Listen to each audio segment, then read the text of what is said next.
এখন শুনবেন আজকের গুরুত্বপূর্ণ খবরের শিরোনাম। গাজায় হামাস বিরোধী সবচেয়ে বড় বিক্ষোভ, ক্ষমতা ছাড়তে আহ্বান। রাশিয়া ইউক্রেন যুদ্ধ, জাপোরিজিয়া বিদ্যুৎ কেন্দ্রে নিয়ন্ত্রণ কাউকে দিবে না মস্কো। গাজায় ইসরায়েলি হামলায় একদিনে নিহত ৩৯। যুদ্ধক্ষেত্রে মাইন বিস্ফোরণে রুশ সাংবাদিক নিহত। আড়ি পেতে মার্কিন গোয়েন্দা সংস্থাগুলো তথ্য চুরি করছে জানিয়েছেন চীন। ইসরায়েলি হামলায় এক সপ্তাহে ১.৫ লাখ ফিলিস্তিনি বাস্তুচ্যুত জানিয়েছেন জাতিসংঘ। গাজায় হামাস বিরোধী সবচেয়ে বড় বিক্ষোভ, ক্ষমতা ছাড়তে আহ্বান। গাজা উপত্যকা ইসরায়েলের সঙ্গে যুদ্ধ শুরু হওয়ার পর থেকে সবচেয়ে বড় হামাস বিরোধী বিক্ষোভে শত শত মানুষ অংশ নিয়েছে। তারা গাজায় হামাসের ক্ষমতাচ্যুতির দাবি করে রাস্তায় নেমে এসেছে, কিন্তু মুখাবয়ব ঢাকা হামাসের যোদ্ধারা কেউ বন্দুক নিয়ে ও অন্যরা লাঠি নিয়ে বিক্ষোভকারীদের উপর আক্রমণ করে তাদের তাড়িয়ে দেয় এবং কয়েকজনকে আক্রমণ করে। সামাজিক যোগাযোগ মাধ্যমে হামাসের প্রতি সমালোচনাপূর্ণ ভিডিওগুলিতে একদল তরুণ পুরুষকে গাজার উত্তর অঞ্চলে বেত লাহিয়া এলাকায় রাস্তায় হাঁটতে দেখা যায়। তারা হামাস তুমি চলে যাও, হামাস তুমি চলে যাও স্লোগান দিচ্ছিল। হামাস সরাসরি এই বিক্ষোভের বিষয়ে মন্তব্য করেনি, তবে বুধবার এক বিবৃতিতে ইসরায়েলি প্রধানমন্ত্রী বেনিয়ামিন নেতানিয়াহুকে যুদ্ধ পুনরায় শুরু করার জন্য দায়ী করেছে। অন্যদিকে হামাসের সমর্থকরা বিক্ষোভের গুরুত্ব কমিয়ে দেখিয়ে অংশগ্রহণকারীদের দেশদ্রোহী বলে অভিযোগ করেছেন। ইসলামিক জিহাদের যোদ্ধারা ইসরায়েলে রকেট হামলা চালানোর একদিন পর উত্তর গাজায় এ বিক্ষোভ হয়। ওই হামলার ফলে বেত লাহিয়ার বিশাল অংশ খালি করার সিদ্ধান্ত নেয় ইসরায়েল, যা এলাকায় জনসাধারণের মধ্যে ক্ষোভের জন্ম দেয়। ইসরায়েল দীর্ঘ ২ মাসের যুদ্ধবিরতির পর গাজায় সামরিক অভিযান পুনরায় শুরু করেছে। হামাসের বিরুদ্ধে নতুন মার্কিন প্রস্তাবের সমর্থন না দেওয়ার কারণে অন্যদিকে জানুয়ারিতে স্বাক্ষরিত মূল চুক্তি বাতিল করার জন্য ইসরায়েলকে দায়ী করেছে হামাস। ১৮ মার্চ ইসরায়েলের বিশাল হামলার পর থেকে শত শত ফিলিস্তিনি নিহত হয়েছেন এবং হাজার হাজার মানুষ গৃহহীন হয়েছে। জাপোরিজিয়া বিদ্যুৎ কেন্দ্রের নিয়ন্ত্রণ কাউকে দিবে না মস্কো। জাপোরিজিয়ার পারমাণবিক কেন্দ্র রুশ স্থাপনা, তাই এর নিয়ন্ত্রণ ইউক্রেন বা অন্য কোনো দেশের কাছে দেওয়া অসম্ভব। রুশ পররাষ্ট্র মন্ত্রণালয় গত মঙ্গলবার এ তথ্য জানিয়েছে। রাশিয়ার পররাষ্ট্র মন্ত্রণালয়ের পক্ষ থেকে এই পারমাণবিক কেন্দ্রটি যৌথভাবে পরিচালনার বিষয়টিও প্রত্যাখ্যান করা হয়েছে। মন্ত্রণালয়ের পক্ষ থেকে বলা হয়, যৌথভাবে পরিচালনায় পারমাণবিক কেন্দ্রের যথাযথ নিরাপত্তা নিশ্চিত করা সম্ভব হবে না। এছাড়া জাপোরিজিয়া এখন আংশিকভাবে রাশিয়ার নিয়ন্ত্রণে।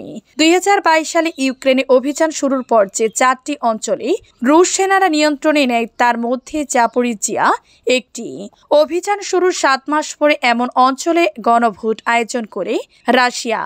পরে সেগুলোকে ইউক্রেন থেকে বিচ্ছিন্ন করে রুশ ভূখণ্ডের অন্তর্ভুক্ত করা হয়েছে। রুশ পররাষ্ট্র মন্ত্রণালয় এ বিষয়টি তুলে ধরেছে।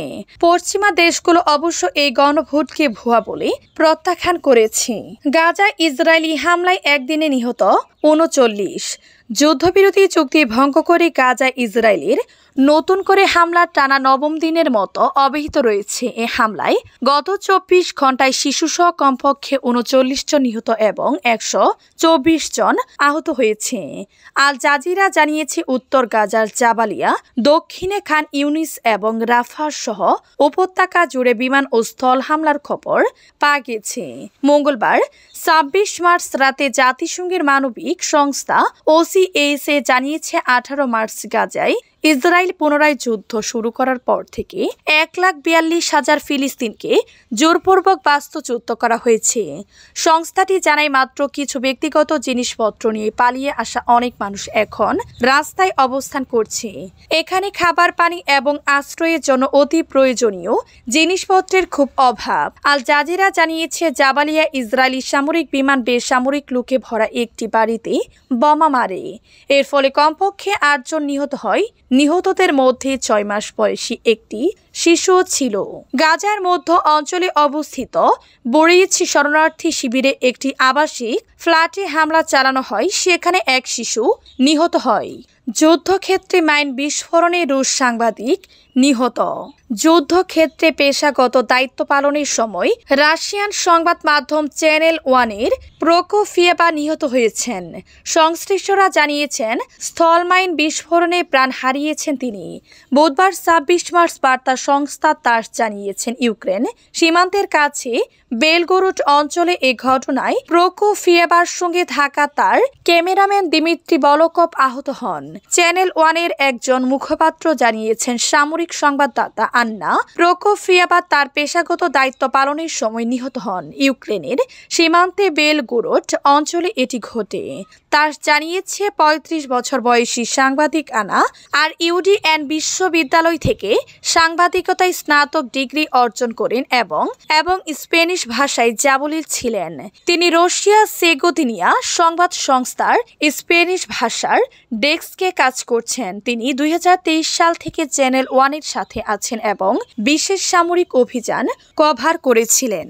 আড়ি পেতে মার্কিন গোয়েন্দা সংস্থাগুলো তথ্য চুরি করছে চীন। বিশ্বজুড়ে mobile phone global communication system থেকে ব্যবহারকারীদের তথ্য চুরি করছে মার্কিন যুক্তরাষ্ট্র। আর মার্কিনিকদের এই তথ্য চুরির বিষয়ে ধরে ফেলেছে চীন। এ নিয়ে একটি ১১ অধ্যায়ের প্রতিবেদন প্রকাশ করেছে দেশটির cyber security industry association CCIA. Smart mobile device এবং অন্যান্য যোগাযোগ ব্যবস্থায় হামলা, নিয়ন্ত্রণ বা অনুপ্রবেশ করার জন্য মার্কিন গোয়েন্দা সংস্থাগুলো যেমন কার্যকলাপ চালাচ্ছে চীনের ওই প্রতিবেদন তা বিস্তারিত প্রকাশ করা হয়েছে। যুক্তরাষ্ট্রের গোপন নজরদারি কার্যক্রমের মধ্যে রয়েছে ওয়াইফাই, ব্লুটুথ, অপারেটিং সিস্টেম, সিম কার্ড সিস্টেম, সফটওয়্যার, ডেটা কেবল, সেলুলার নেটওয়ার্ক, জিপিএস এবং ইন্টারনেট।